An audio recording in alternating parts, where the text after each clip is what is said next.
Hollywood burned more money in the 2010s than at any point in cinema history. We're talking billions of dollars evaporating into thin air while executives watched helplessly. Studios bet everything on films they believed were guaranteed hits, only to watch them crash and burn in spectacular fashion. Some of these disasters were so catastrophic they ended careers, shuttered franchises, and fundamentally changed how major studios approach filmmaking. What happens when ambition meets arrogance? Let's find out.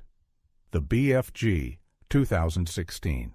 Steven Spielberg directing a Disney adaptation of a beloved Roald Dahl classic should have been an absolute home run. On paper, this was the safest bet in Hollywood. You had the most commercially successful director of all time teaming up with the most powerful studio on the planet to bring a cherished children's book to life. What could possibly go wrong? Apparently everything. The BFG tells the story of a young orphan named Sophie who befriends a big friendly giant and embarks on a magical adventure to Dream Country. The late Robin Williams was originally attached to voice the giant before the project stalled for years. When Mark Rylance eventually took the role, fresh off his Oscar win for Bridge of Spies, expectations soared even higher. Disney poured a staggering $140 million into production, confident that Spielberg's magic touch would deliver another family classic. The marketing campaign was massive. The premiere at Cannes generated genuine excitement. Critics were respectful but not enthusiastic, with many noting the film felt overly gentle and lacked the edge that made Dahl's work so memorable. Then came opening weekend. The BFG stumbled to just $18.8 million domestically against that enormous budget. Families simply did not show up. The film ultimately grossed only $183 million worldwide, which sounds decent until you factor in marketing costs that likely doubled the investment. Disney quietly absorbed a loss estimated at over $90 million. Spielberg himself seemed genuinely puzzled by the failure. The director who gave us E.T., Jurassic Park, and Indiana Jones could not crack the code on this one. Some analysts blamed the lack of action sequences in an era when family films needed spectacle. Others pointed to the title itself, which confused audiences unfamiliar with the source material. Whatever the reason, the BFG became a cautionary tale about how even the biggest names in the business cannot guarantee success. A Wrinkle in Time, 2018. Disney handed visionary director Ava DuVernay a $100 million budget and an all-star cast featuring Oprah Winfrey, Reese Witherspoon, and Mindy Kaling. The studio was betting that DuVernay could deliver a groundbreaking fantasy epic that would resonate with families while pushing boundaries in representation. Instead, they got one of the most divisive tentpole releases of the decade. The film adapts Madeleine L'Engle's classic 1962 novel about a young girl named Meg who travels through space and time to rescue her missing scientist father. The source material had defeated Hollywood for decades. Numerous attempts to adapt the book had stalled, with the complex metaphysical themes proving nearly impossible to translate to screen. DuVernay was determined to crack it. Her version emphasized visual spectacle over narrative coherence. The celestial beings, played by the star-studded cast, were transformed into Instagram-ready goddesses, draped in elaborate costumes and surrounded by eye-popping production design. Critics were brutally divided. Some praised the ambitious visuals and progressive casting choices, while others savaged the confusing storytelling and uneven tone. Audiences agreed with the harsher critics. A Wrinkle in Time opened to a disappointing $33 million and collapsed quickly thereafter. The worldwide total limped to $132 million against a production budget that ballooned to over $130 million when you include marketing expenditures. The real embarrassment came from the expectations. Disney had positioned this as their next major franchise launcher.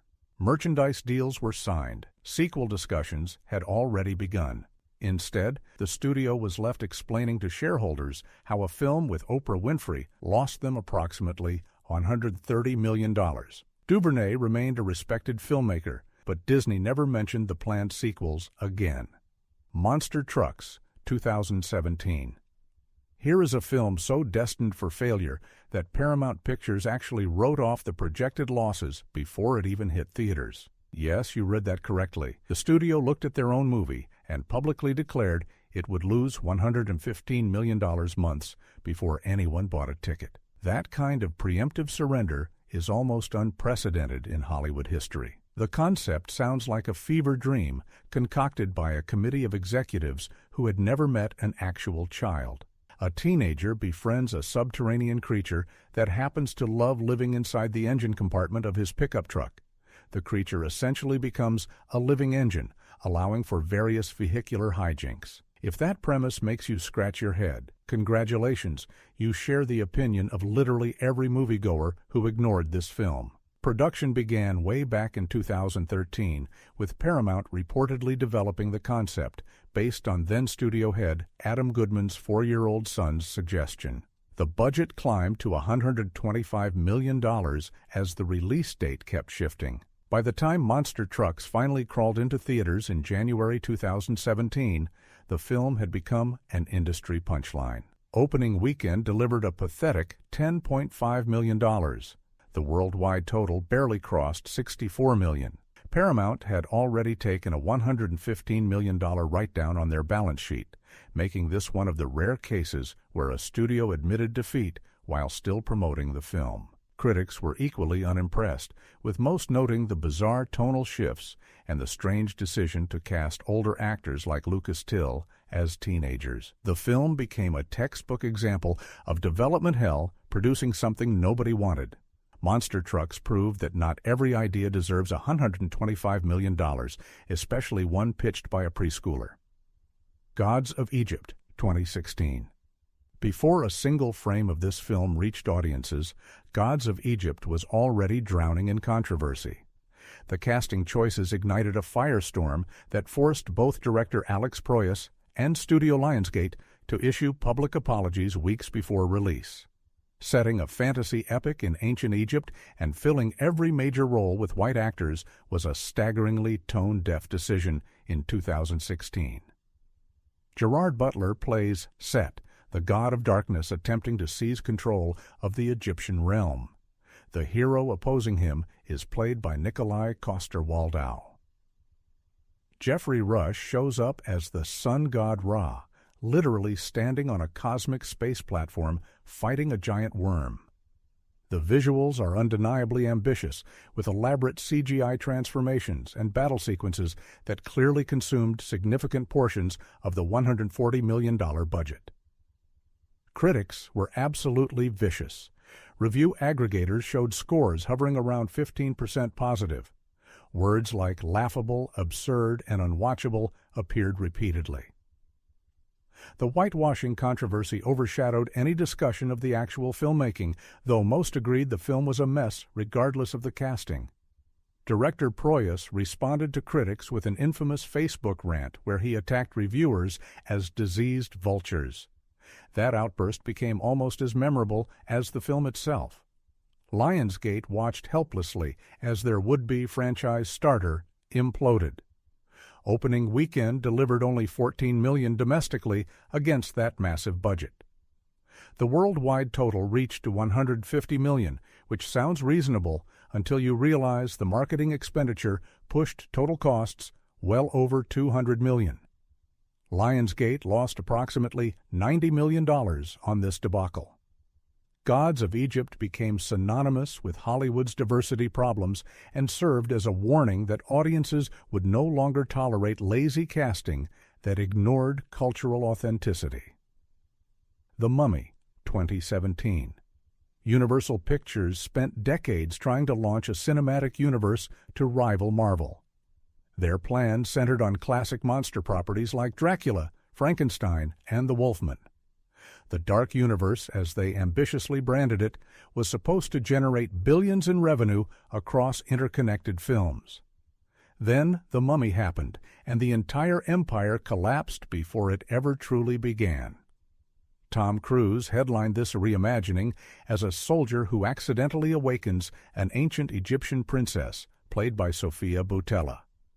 Russell Crowe appeared as Dr. Jekyll, setting up future crossovers. The marketing heavily emphasized the Dark Universe branding, with promotional photos showing the entire planned roster of monster movie stars. Universal sank approximately $125 million into production and reportedly spent another $150 million on global marketing. They were betting everything on Cruise's star power and the nostalgia audiences held for classic monster movies. The gamble failed spectacularly. Critics called the film joyless, convoluted, and bizarrely unaware of what made monster movies fun in the first place. Tom Cruise seemed to be starring in an entirely different action film than everyone else. The tonal whiplash left audiences confused about whether they were watching horror, adventure, or superhero origin story. Domestic grosses stalled at $80 million. International markets were kinder, pushing the worldwide total to $409 million. But that figure could not offset the staggering investment. Universal lost an estimated $95 million and immediately shelved all Dark Universe plans.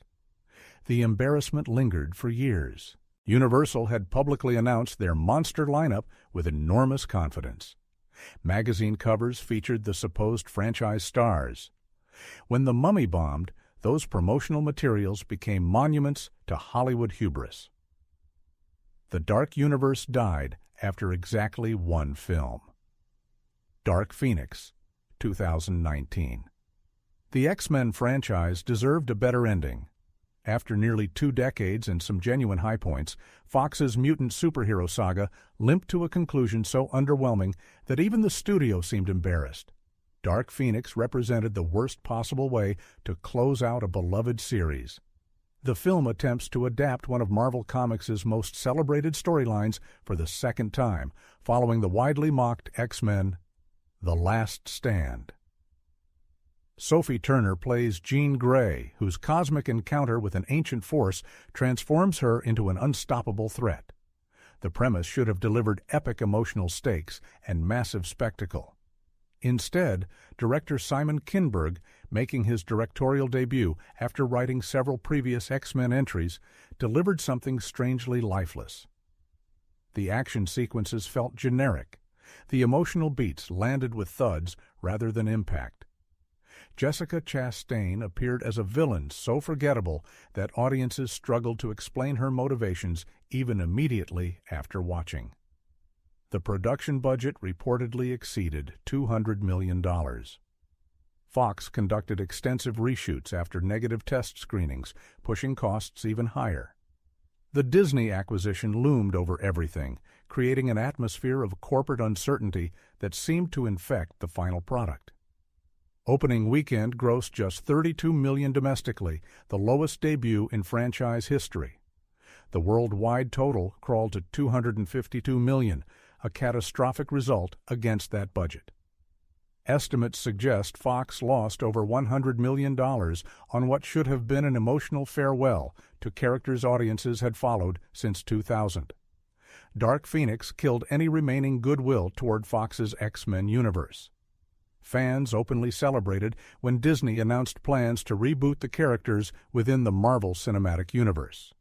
That kind of audience rejection represents the ultimate embarrassment for any franchise finale.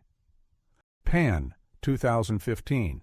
Warner Brothers believed they had discovered the perfect recipe for blockbuster success. Take a universally beloved property, hire a charismatic star, add a visionary director, and spend whatever necessary to create something spectacular. Pan was supposed to launch a new franchise exploring the origins of Peter Pan and Captain Hook. Instead, it became one of the decade's most baffling failures. Hugh Jackman plays Blackbeard in this prequel story that reimagines Neverland as a floating mining colony where kidnapped children harvest fairy dust. The young Peter, played by Levi Miller, discovers his destiny through a series of increasingly bizarre set pieces. Garrett Hedlund appears as a young James Hook, portrayed here as Peter's ally rather than nemesis. Director Joe Wright brought his trademark visual flair, creating genuinely stunning imagery. The production design is undeniably ambitious. There are moments of genuine imagination scattered throughout the $150 million production. None of it mattered. Critics savaged the film for its nonsensical plot, uneven tone, and the bewildering decision to have Blackbeard's pirates sing Nirvana songs during their first appearance.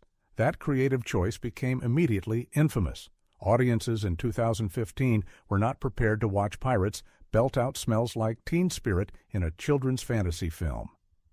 Opening weekend delivered a disastrous $15.5 million. Warner Bros. Watched their franchise hopes evaporate in real time.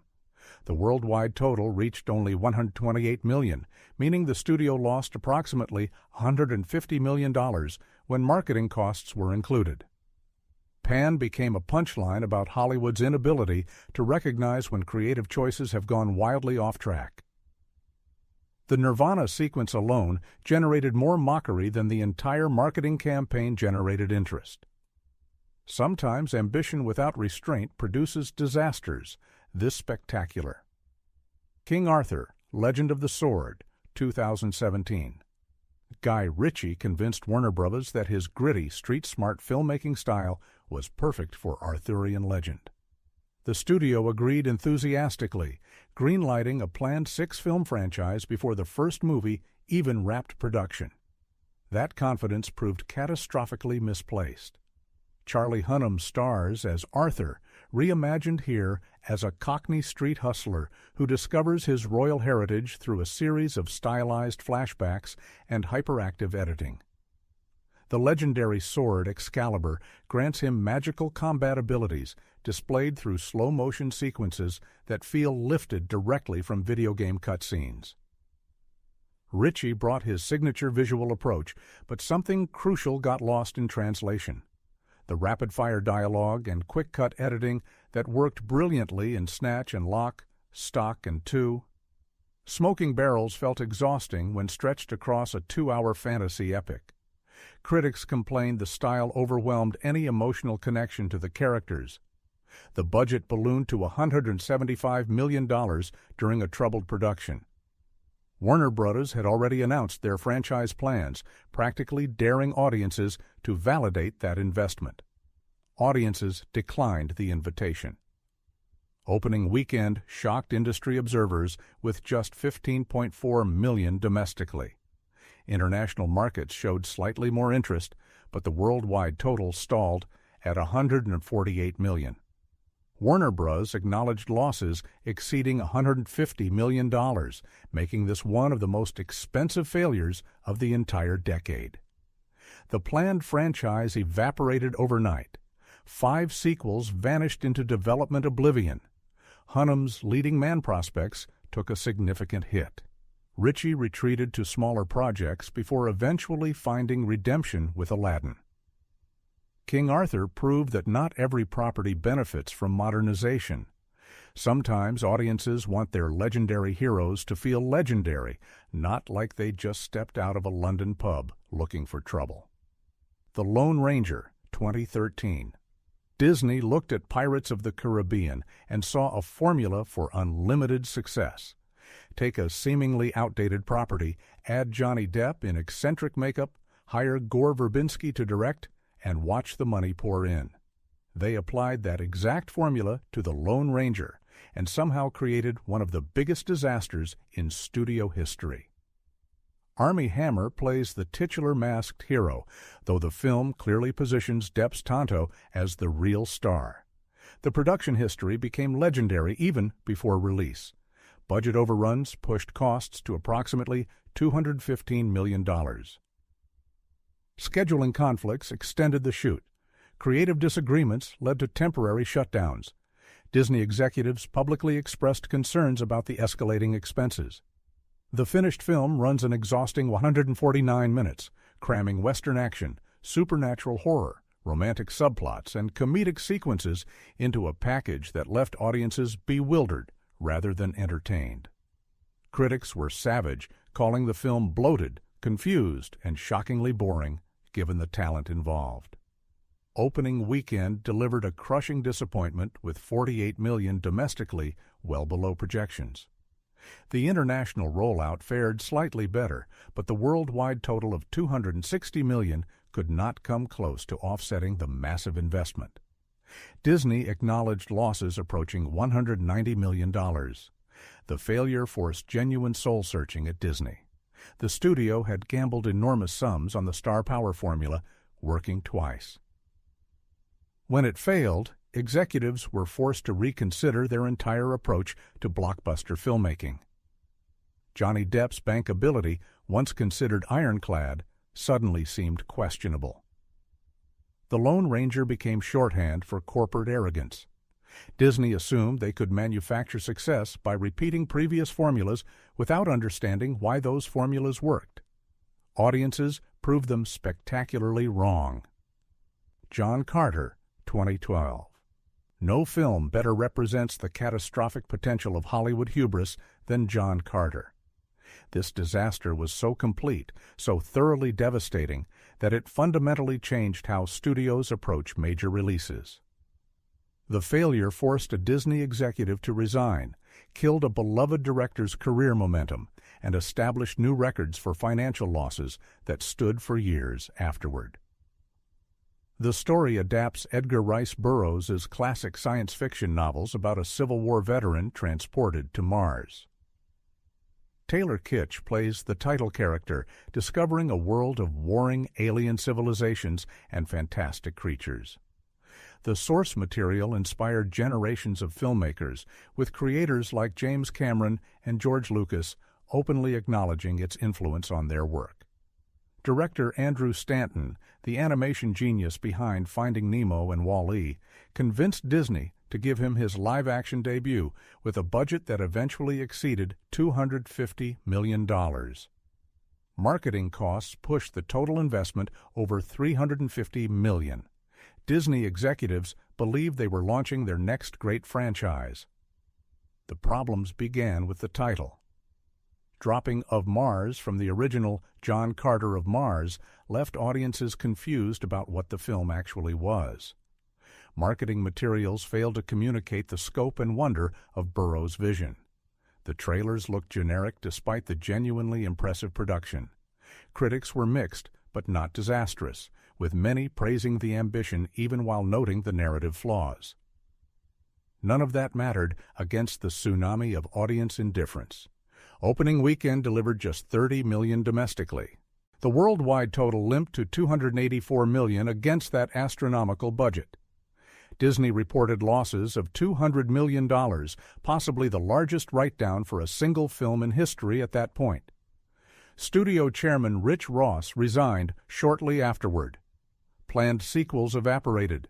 Andrew Stanton returned to animation, his live-action career effectively ended by one spectacular failure. John Carter became the defining cautionary tale of modern Hollywood. Every discussion of blockbuster risk management references this film. The story of how Disney lost $250 million on a single movie remains the ultimate example of what happens when studios forget that no amount of money guarantees success.